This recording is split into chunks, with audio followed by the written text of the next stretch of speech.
Thank you, Cynthia, and thank you everyone for being here tonight. Good evening and welcome.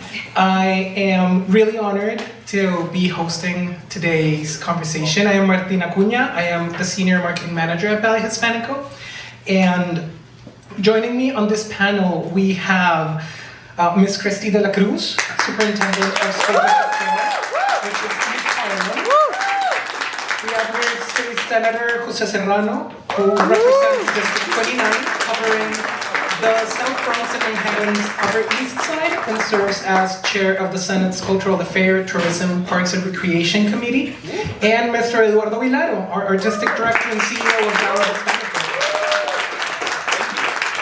Before we begin, I would like to take a moment to thank a couple of people. First, the Mellon Foundation for their support in our Latin Dance Institute program and making Diálogos possible. I would like to thank our board chair, Kate Lear, and the members of Ballet Hispánico Board of Directors, and our donor community, which some of them are here tonight. The entire El Museo del Barrio staff and team for hosting us this evening, and all of you. Your presence it means a lot to all of us on stage. So without further ado, I think we can begin. So, hi. How's everyone? To begin, each of you has arrived at an important position of leadership within your community, right? We know it's not always easy for either immigrants or the children of immigrants to see themselves in these spaces. Could each of you share a little bit of your personal story and how you came to the roles you hold today? And what drives your service to the community? Should we start with you, Christy? Okay. Good evening, everyone. It's an honor and a privilege to be here. I am a first-generation college graduate and a child of an immigrant.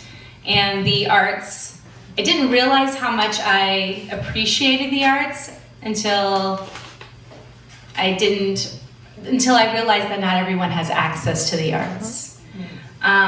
For me, I grew up in a small, teeny tiny town. I think right now it has population 300 people. I know, when I was growing up it was 254. K through 12 in one building. And I say that because even though we were in the middle of nowhere, these cornfields, I know Kansas, you think of there's no place like home, but cornfields, but I had access to music, the arts, and I didn't realize that was such a privilege to be able to learn. It wasn't an option. Everyone was able to learn how to read music. Everyone had the opportunity to have a music program, dance.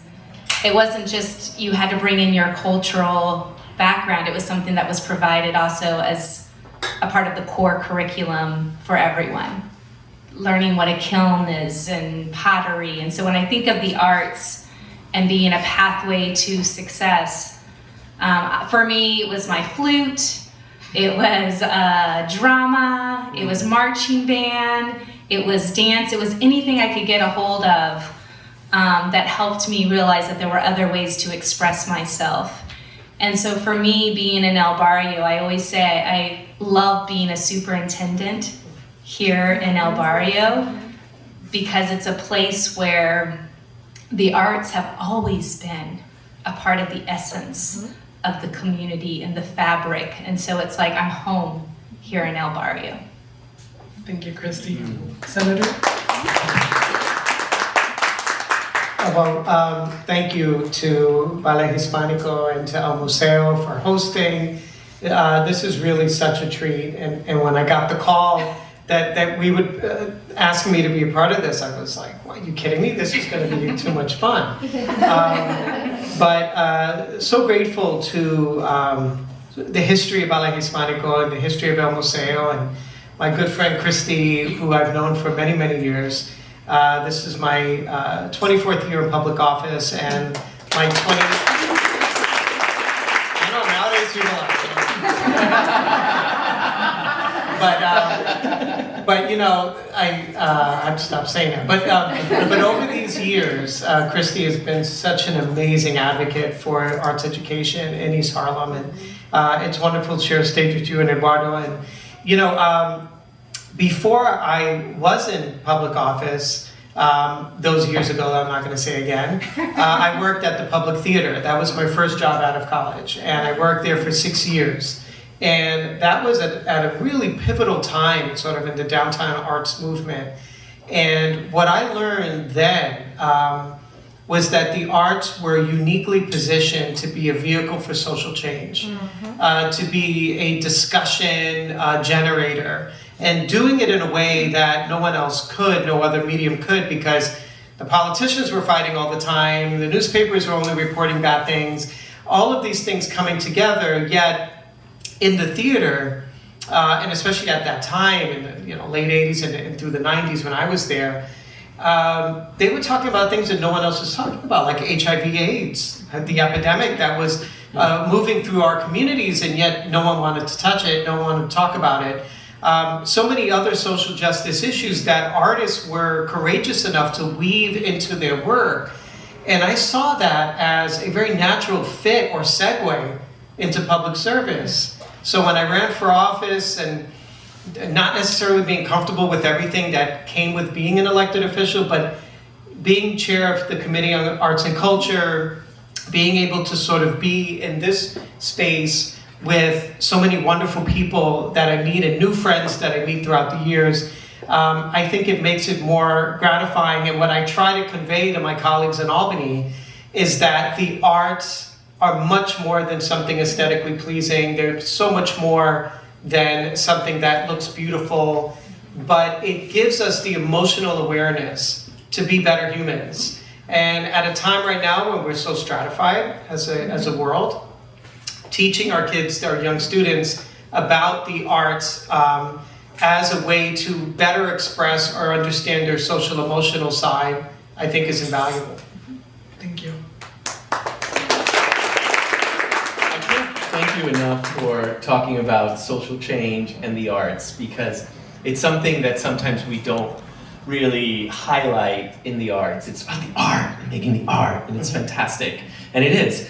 But Tina Ramirez, our founder, would often say, if you change a child, you change a family, and I add, and you change a community. Yes. Because what we don't understand is that these art organizations and these art forms create these worlds, create these economic engines, create these ways of lifting people up all the time. And I know for me, I'm an immigrant. I came here in 1969 with my family from Cuba.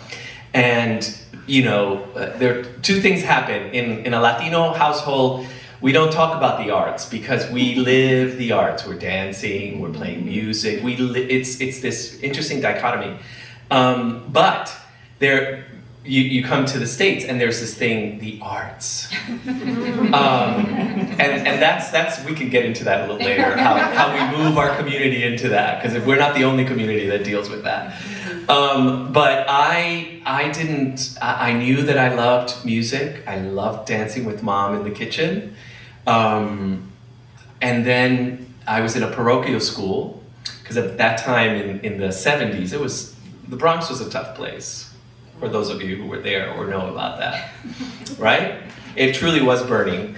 And we were taken out of public school because my mom was tired of buying mace for us to carry with a lot of the gangs that were going on there.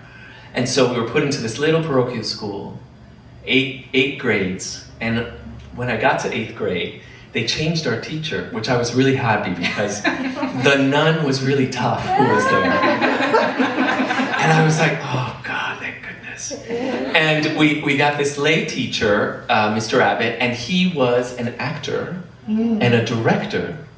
And the creativity to the school, learning about the New York Stock Exchange, following it, there's this creativity that artists bring into education that's so important and vital for young people, because we've all learned that we learn differently in different ways. And so he decided to show us what it's like to be an artist, a performing artist, and we were going to audition and we were going to do a show. And I had got my English down, so I was ready to sing. And I got the part. I landed a part. It's Your Good Man Charlie Brown, and I was Linus. And I had a solo with my blanket. And he said, I'm not a choreographer. So you're gonna have to do your own thing when you dance. Well, I went down the stairs into the public. I was living my dream at that moment. I mean, it was all over. The thing that was so important to me was, for an immigrant child, the way the audience responded. It was a different kind of communication. Yeah. And I felt like I belonged finally. After all those years of learning English, of doing this, of not feeling, all of a sudden I felt like I found my tribe. And that has been the arts for me for the rest of that, because finding Ballet Hispánico that also creates that space, that safe space, that space that takes young people, no matter who you are, and says, you can do this.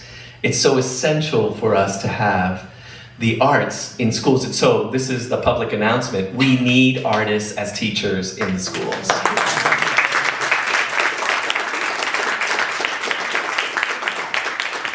Thank you so much for that. And towards that place that institutions like Ballet Hispánico or Museo del Barrio mean or occupy into the Latino culture and this city's Latino history. Eduardo, could you talk a little bit about Ballet Hispánico's beginnings, how it was formed in the 70s, and why its mission remains so important today? Yeah, it was so interesting to know that El Museo started in 1969. Tina founded Ballet Hispánico in 1970. And it's my theory, but at that time, she was one of a few different leaders, like the people at the Museo. But Alvin Ailey had already started a space. Dance Theater of Harlem had started a space, and then Tina started a space. And very interesting to me. And I think it was a response to the time, New York, that I mentioned. It was a very difficult time. We were going through a lot of economic stress in the city. Black and brown communities were left on their own. There weren't enough public services.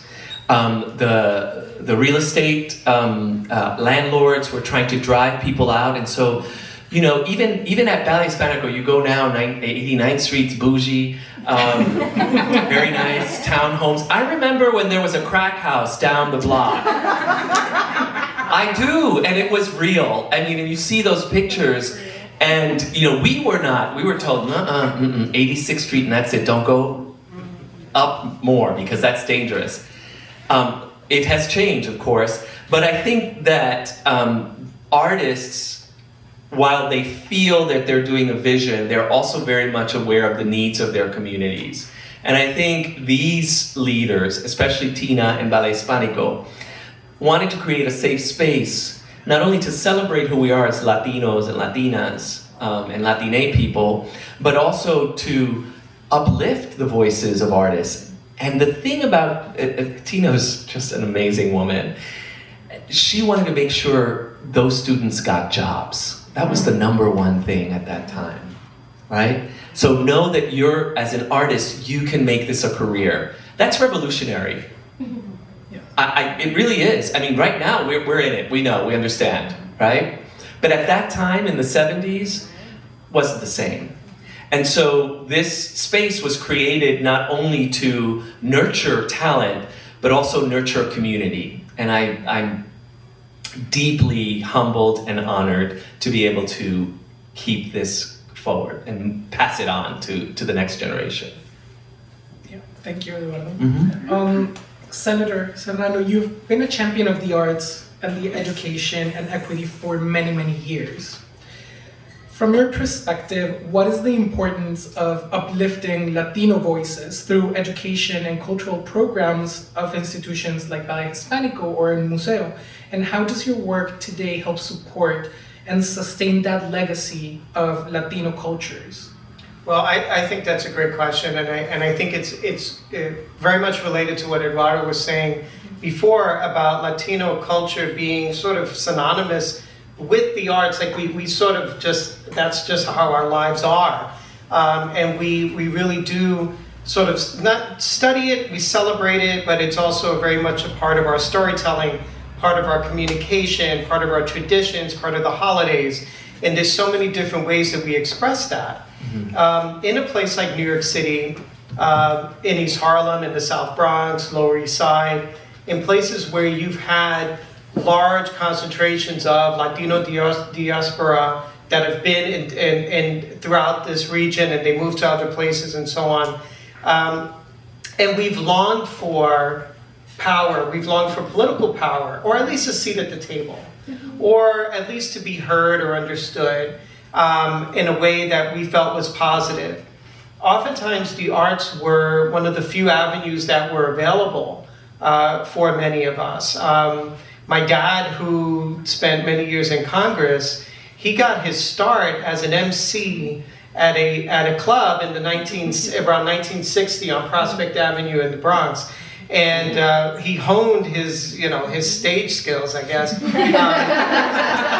in public speaking skills in these wonderful variety shows that he was the MC for. But again, that was, there were no screens back then. You had to go out and experience it. So as we think about sort of the legacy of the Latino community and how Ballet Hispánico and El Museo help celebrate that and bring us together, it's why discussions like this are so important and why I'm so grateful that you're doing this.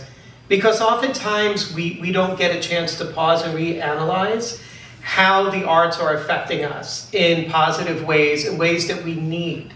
That is so much, I'm trying to find the words, trying to find ways to elevate the arts into something foundational in our society.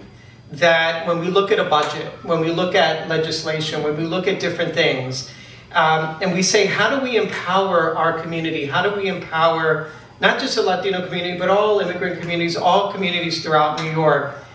One of the easiest and simplest ways is the one that's been staring us right there in the face for decades, and that is through empowering the arts and nurturing it. So I view my role as an elected official, someone who has seen firsthand the power of the arts to unify us, to bring about positive change, to bring about joy, which I think is often overlooked in this world, that we think we're not worthy of joy, or that joy is out of reach to us. And it's what a shame to go through life like that.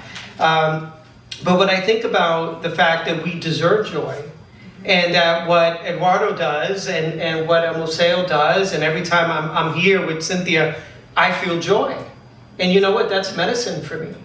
And it allows me to be a better dad, and a better husband, and a better elected official. So I try to make it as holistic as possible. Thank you. And yes, arts bring us a lot of joy. For me, it's both personal and professionally. But yes, I agree on that. Christy, you as superintendent have seen the impact of the arts firsthand. We were just talking before we started about how students were empowered to choose choir as their arts path. From your experience, how do arts intersect with education, and what impact does that have in students, families, and broader communities? Thank you, and thank you to both of you, because little did you know that a part of our district's mission, which we created in mini charrettes, which if you don't know about a charrette, it came from the civil rights movement, where you bring in students, staff, different perspectives. You intentionally bring in different perspectives to be, we focused around what do we want our mission to look like for East Harlem. And the one thing that came up through students, it didn't matter who you were in East Harlem, everyone wanted joy. Joy. That was a common thread. We need joy in teaching and learning for all members of our community. And so I just want to, hearing this, and I know I was looking into the crowd, that we were like, joy, we talked about joy, but joy not just in a warm, fuzzy way, but joy like the arts are a part of resilience, it's a part of restoration, healing. It is connected to everything. I think it was when I was in college, I'm embarrassed to say this, I remember telling one of my professors that I'm like, everything's connected. And he's like, that is learning. And it was the first time that I realized, oh my gosh, math is a part of arts.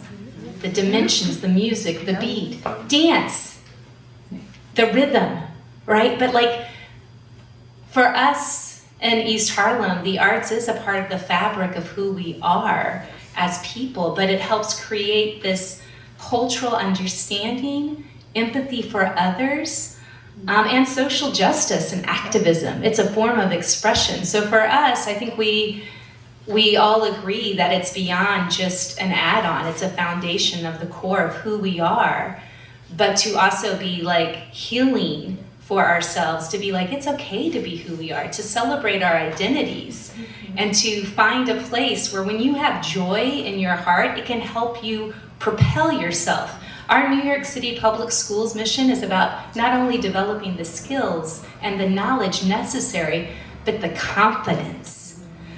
100% of our young people and the people in our community are brilliant, but a lot of them lack the confidence to believe in themselves. What do the arts do? The arts help us see who we are, validate who we are, but bring us together as a community. And so for me, I see all of the intersections, and it's really about supporting all of our schools. And I can say in East Harlem, we are deeply committed, and I want to thank our elected officials, all of our elected officials, because when we see gaps, whenever I reach out and say, oh, this school isn't providing this, can we get a grant somehow? How can we make sure that no matter what zip code you live in, that you have this opportunity to feel joy in your school setting? I love that. I would like to shift a little bit into the broader landscape.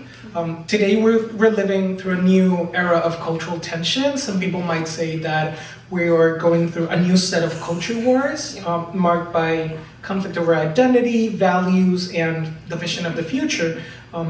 In your view, what is the current state of the arts in arts education? Senator Serrano, from a New York City or a New York State perspective, particularly in light of current events? Well, I think there's a lot of room for improvement. I do think that we have tremendous advocates like Christy who make sure that schools in East Harlem have the emphasis on the arts, but I think generally speaking in America, there is not as much emphasis as a sort of a foundational part of education in the arts, and sort of that assault as well on the arts and culture and what that means. Funding for the arts, whether it be reduction in funding from the federal government, how will that affect our ability to ensure that we have money for arts education policy as it pertains to high stakes testing, and how parents are sort of dealing with that and knowing that is so important as well.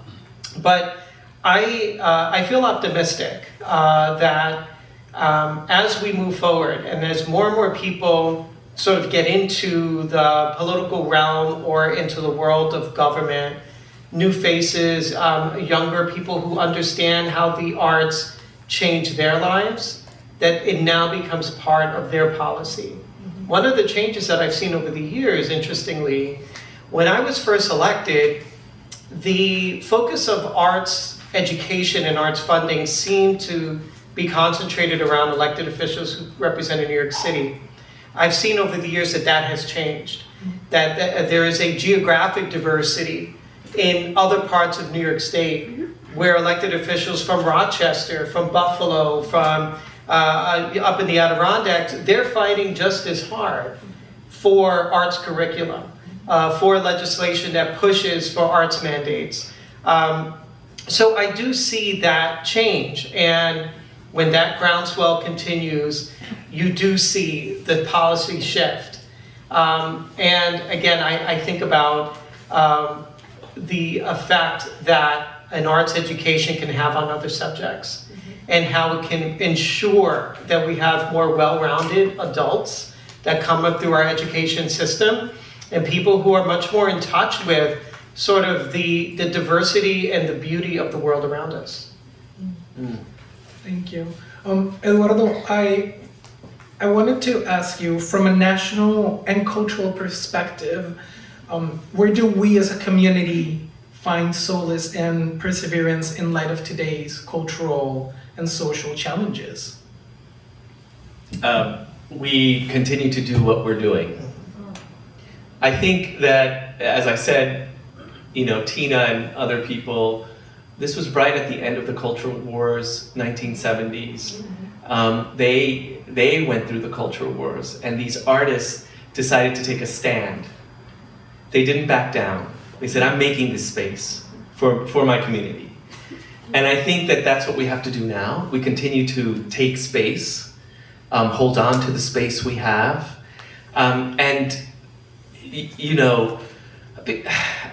We went through such talks with this new administration. Should we say this? Should we change what we're doing? Should we do this? Should we do that? You have to go through that process, right? Because you're under attack. And we know what it is to be under attack. And we know what it is to be on the DL so that we're not pointed out. We've done this. Our communities have done this. We've been doing this. This is not new. It's just a new attack. And so how we present ourselves is with the dignity, the intention of the work, the intention of who we are and what this mission is, especially for us. Each of us have individual missions, right, that we see throughout and that adding that to the mission of the organization. So I think that while some artists don't want to be called that, we're all activists. We're all reflecting. We're all doing that job in order to really make a change, not only for ourselves, but always for the next generation. Right, because we have to leave something. I'm talking to young dancers now. I'm like, do you know about the AIDS epidemic?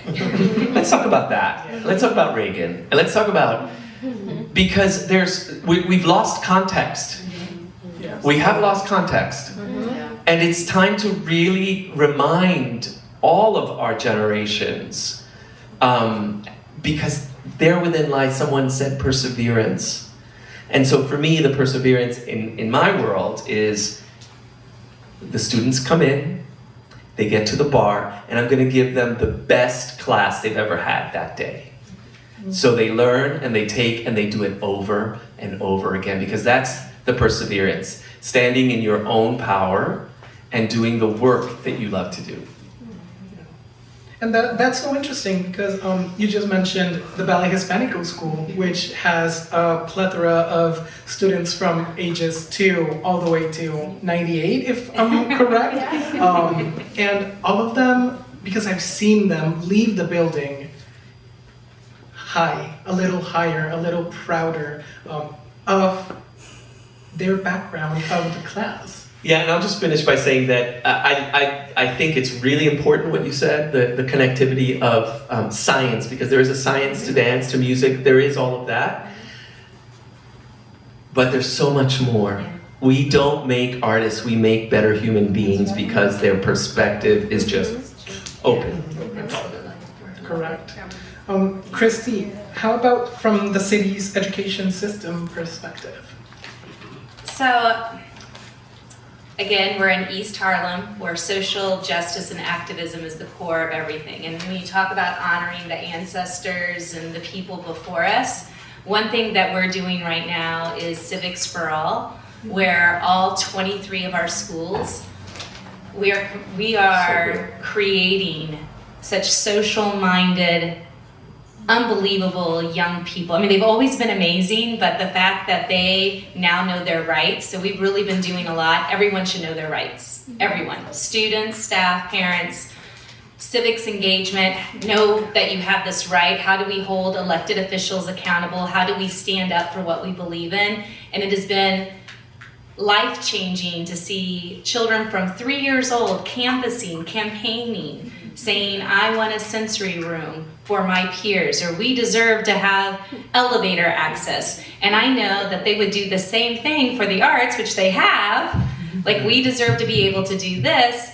And then we have taken that civics engagement and had our young people, so every school has a student council or student advisory, where I meet with them. We have at least 5 different touch points. Last year was our first time to have our students actually create a community forum where they actually chose different pieces of art as well. Like we left it, as you said, for humanizing it to whatever you want to look at. So whether it's the spoken word, it's a performance, this form of expression and activism of creating better human beings is alive and present. And what I always tell our young people is do better than my generation. I'm counting on you to do better than I have done. And so it's really been empowering to see that if we give our young people more of a voice and let them know how to leverage their voice, I know they will continue to advocate. And we are this isn't anything new. This revolution, this activism, we're constantly reliving history in different ways. You know, when you're talking about housing insecurities being forced out that's happening right now in East Harlem. Right. I'm a part of different working groups. Our young people are having a hard time finding a job, even with a college degree. Like, these are real world issues that I see every day. Talking about healing and self-medicating and coping mechanisms. So for us, the arts is everything. It's a part of the wellness. I go to every school, whether you're high performing, struggling, our students want more about how to stay well, mental health. There's a connection with the arts and restoration and healing and joy that helps you stay centered as a coping mechanism to thrive and survive. So I'm hopeful. I'm also honored to be a part of the East Harlem El Barrio, because if there's one thing I know about East Harlem, people are power, and we will continue to rise and thrive. Thank you.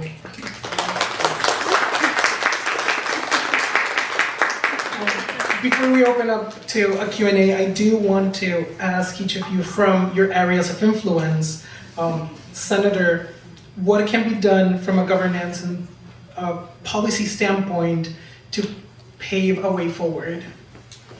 Well, I think there's a few different ways, and everyone in this room, I think, has been doing an amazing job in their own right in helping to spread the word.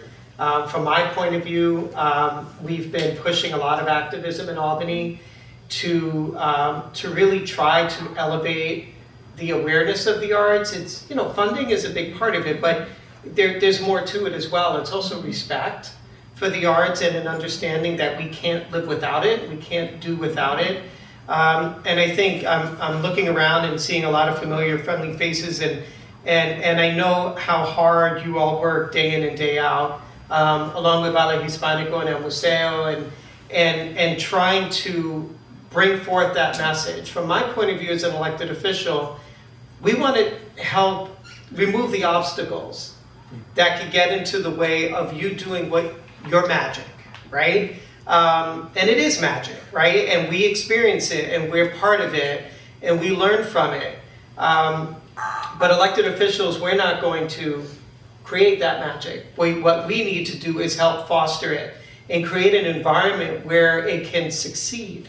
With a deep also understanding that if we don't have curriculum-based arts education, that we're losing a tremendous opportunity to bring something to young people that sadly this generation is losing. I think about, Eduardo and I, we probably grew up around the same time, I guess, in the 70s and 80s. There were no computers, right? I mean, we were outside, we were running around, we were unsupervised. They didn't know where we were. Maybe a little feral. Right.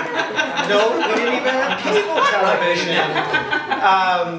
So I just feel that the challenges now for young people are greater than ever before. Screens are not great for them. Yes, there's a lot of information, there's a lot of good that could come from technology, but there's also challenges that come with that. I think the pandemic created a lot of isolation for young people. and they're still feeling that, and they're still grappling with that. So now that we're pivoting from that, now that we have a deeper understanding, there's just tremendous urgency that we need to have to reach young people. And the arts are that magic. They're that medicine to not only help them grow emotionally, but they're sort of the opposite of screens. Yes. And they're the opposite of the isolation of the pandemic. You are now with other people. You are unspoken in many ways, doing things and communicating in a language that is unique to the arts. Yeah, I agree. Christy, you just mentioned this civil rights education program that starts at a very young age. Is there any other program that you would like to mention, or what else could be done from a leadership and a school system perspective to bring the communities together, to empower these communities? Yeah, absolutely. So with the Civics for All, just to give you a little bit of a background, every school will get a participatory budget. So each school gets $2,500. It doesn't sound like a lot, but it's a great experience for the young people to have to create a survey their whole school community. How do we want to spend this money? For some of the schools, it was an arts festival. For another school, it might be more toys for recess, talking about joy, for inside. But then we transferred it over to real life experiences, to the actual participatory budgets, Reso-A grants with our elected officials. So I just want to say that was inside the school, but helping them see their community as well. And that's really important for that perspective. The other thing that I really have to acknowledge and highlight is it's people working together in service of the community. Every school has a school leadership team that is comprised of educators, leaders, parents, and it's purposely designed, and this is by state law, but they're not always functioning. I'm just going to be, we want them to all be highly functioning, but this mechanism helps to where we can fill in the gaps, right? So as you were mentioning, one of our schools surveyed the students. Which arts do you want? We don't want to assume which ones you want. How do you want them? Then thinking about how the arts can be integrated into everything, right? Whether it's really meeting schools where they are. Sometimes it might be you can only afford a residency, so we're going to do a residency. If you can't afford a full-time art teacher, but you have dance, maybe we want to partner with Studio in the Schools. If you don't have a dance teacher, maybe you want to go with Ballet Hispánico, right? And so it's really helping be a problem solver in how we can make sure that every child has access to these resources and opportunities. And we're always striving. I have to say we also have a community education council, and I can tell you that our parent leaders are committed to making sure that every child has access. I mean, they hold me accountable too. In some ways, I'm always saying that they'll be like, well, why does this school have Broadway shows and we don't have it? And then it's like, well, let's see how we can work this out, right? And so it's really empowering our teams and our people to be like, what are the needs? I never like to assume that I know what someone's needs are. And so we do have systems and structures to really hear from the voices of the people. But I am always hopeful. Again, I know I sound like a broken record, but being in East Harlem, and I am biased, like we have the most incredible people. And as long as we can keep making these connections with each other, I'm confident that we can rise together, because that's what we do. That's what we do in East Harlem, is like when things are hard, we just come together stronger and find a way to like, how can we continue to rise, to lift and elevate each other? And that's really, I have to acknowledge our amazing leaders and educators, and with New York City Public Schools, we have some of the best of the best.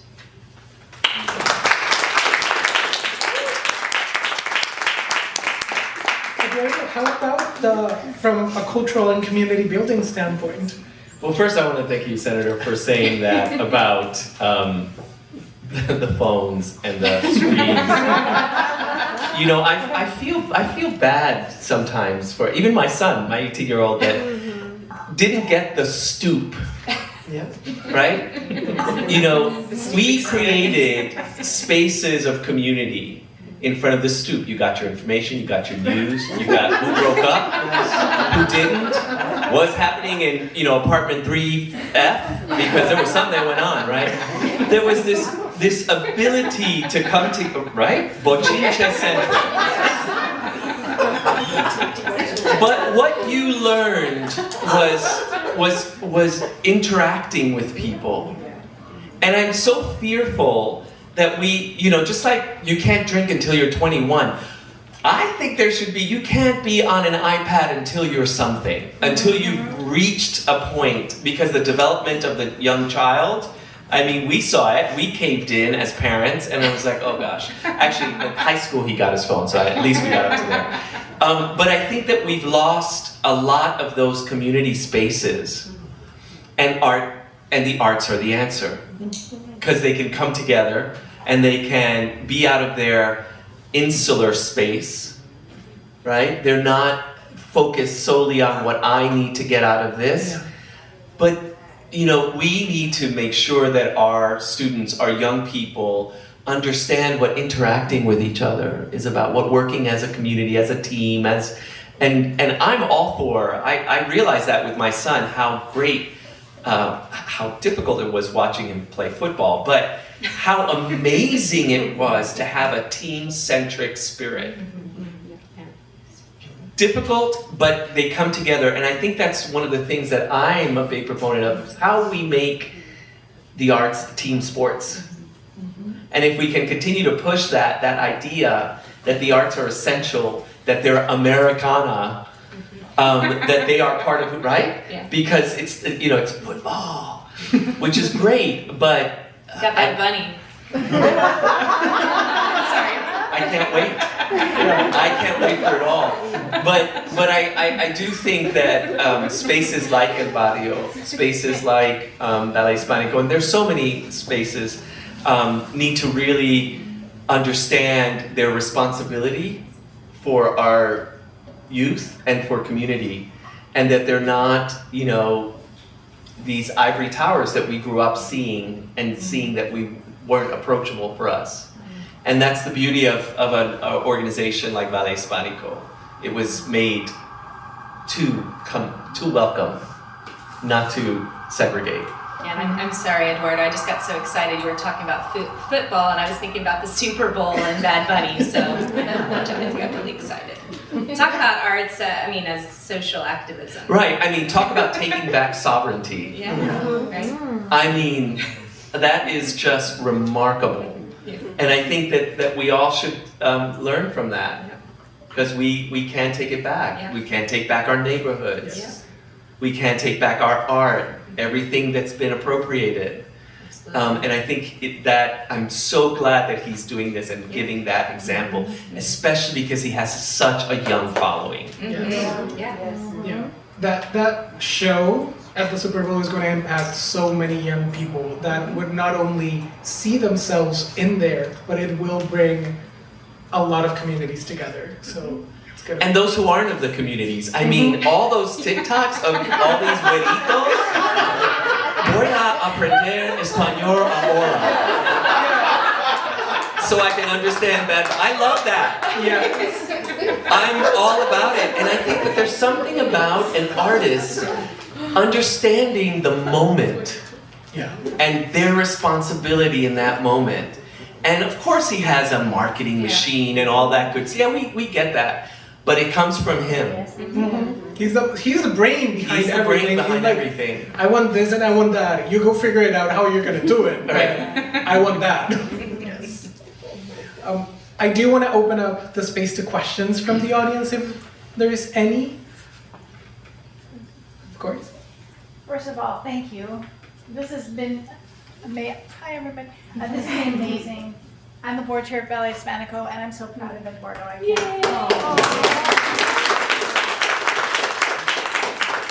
And I almost started crying about your civics program because that is so lost in our country. The understanding of who we are as citizens and what our responsibilities are.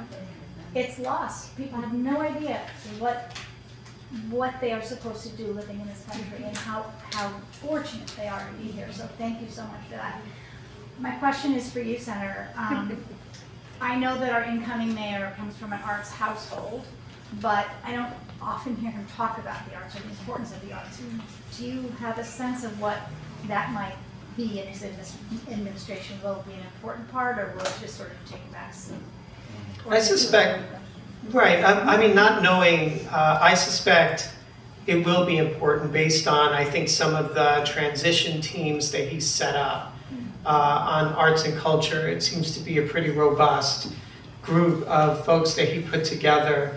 I will certainly do anything I can to convey to him the message that the arts are so much more than sometimes people think of New York arts. Sometimes we think of downtown arts, we think of, you know, the big CIGs, which are wonderful. We're in a CIG right now. But we have, you know, on every level, we have an artistic community, from individual artists to arts organizations in the Bronx and in Queens and Staten Island and other parts. And how do we ensure that we make sure that we're allowing them to be the economic engine that we know they are? I mean, New York City wouldn't be New York City without the arts and culture. I mean, there's just no way. That's how we separate ourselves, theoretically and in reality, from any other city in the world, is that we have this diversity of artistic thought. So I think to your first point, you know, he does come from that background. I think he understands it, the impact it's had on his life. But certainly, I would suspect that with the city council being the way that they are, that there will be a lot on the city level for the arts. Thank you, Senator. Anyone else in the audience? Sure. Hello. I appreciate a lot of the themes that have been brought up. And I don't know, specifically this notion of space and historical memory, right? And bringing historical memory to today's generation. I guess my question is two-parted, but you've actually kind of already answered the first one, Ms. Dela Cruz. So the first one, just to get it out the way, is this notion of how do we not just, all of us in this room want students to work. We want to make sure that they have jobs and a viable future. But how do we make sure it's, you know, with a WWE founder or whatever she is, that's running, a lot of unqualified people running major departments. They're turning the job market into, they just want automatons. So how do we make sure that we're not just feeding into a system of followers and automatons? But I think you've already kind of answered that to the best, to a degree. So the real question I want to ask is about space. We're sitting in this space that's real. We're here, traveled here, I'm glad I'm here. How do we continue in this real estate vulture market to protect and cultivate and protect like third spaces? I guess that's the new term now, but like, yeah, maybe we don't have stoops, but we have this. How do we make institutions a welcoming environment, not just for tourists and, you know, us, and no offense, politicians, and cater to them? How do we make institutions an inviting space for teenagers? I'll just leave it at that. I mean, I think, well, I first want to acknowledge El Museo. They have every year for decades now opened their space to our entire East Harlem community. Every spring we have a performance where all of our young people get to actually perform on the stage and have that opportunity. And so I also think it's creating those spaces and partnerships. And I know Ballet Hispánico, we were talking about how we can get more leaders. The pandemic, I will say, set us back. I have to just, you know, we don't, for those of you who don't know what it was like in the school system, we went through a phase where it was like, nobody can sit in groups. We had to have spacing, and we had to go, we even had markers on the ground, right? And then we had every other seat. And so that went on for a couple of years. And then here in East Harlem, because of the history, talking about storytelling and history, there was a real fear of I have students who lost 11, 14 family members. And so recovering from the pandemic was, took time to even bring people together in a physical space. And I have to say that even when thinking about family engagement and participation in East Harlem, we still get more people to join via Zoom than we do in person for a multitude of reasons. It could be work related. We have a lot of working families that they felt, we do our performances in person, but a lot of times we will do either a YouTube or Zoom option just to get more families to be able to watch and observe. But I will say that when thinking of space, yes, we need to leverage our partnerships, because what I have found, and I'm proud to say this, all of the cultural institutions, when we've asked or said that we don't have money or we're public schools, they've partnered with us to make it realistic.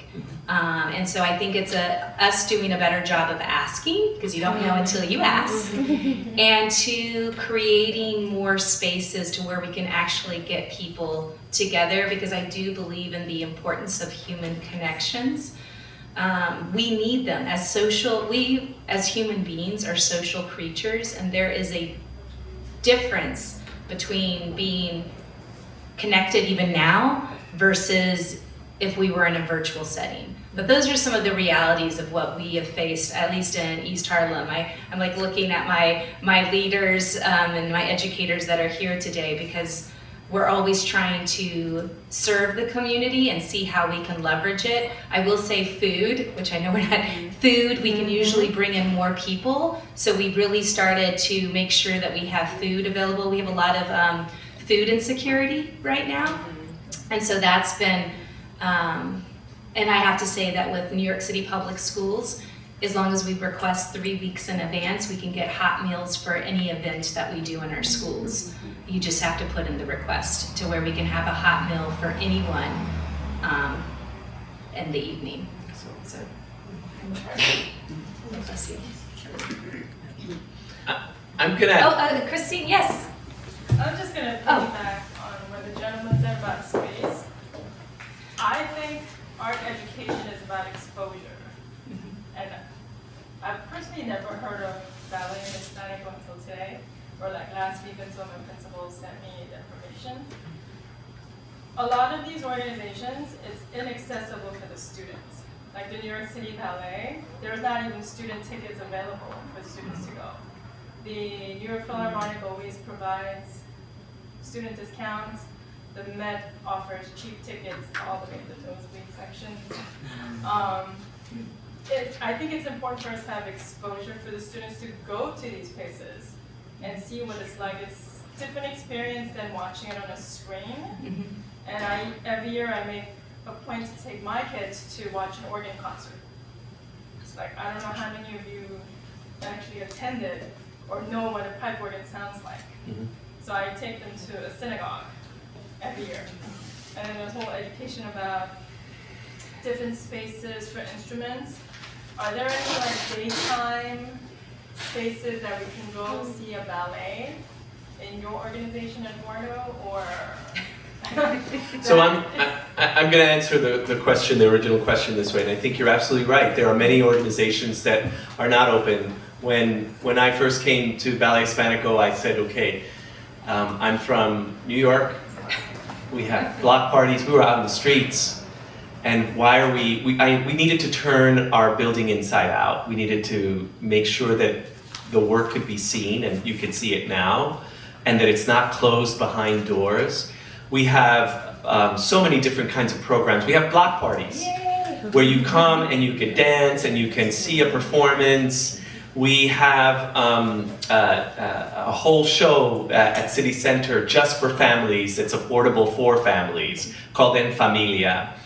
I could go down the line, but I think it's the responsibility of an organization such as Ballet Hispánico, maybe more so such as New York City Ballet, no diss, to open themselves to the possibility of removing what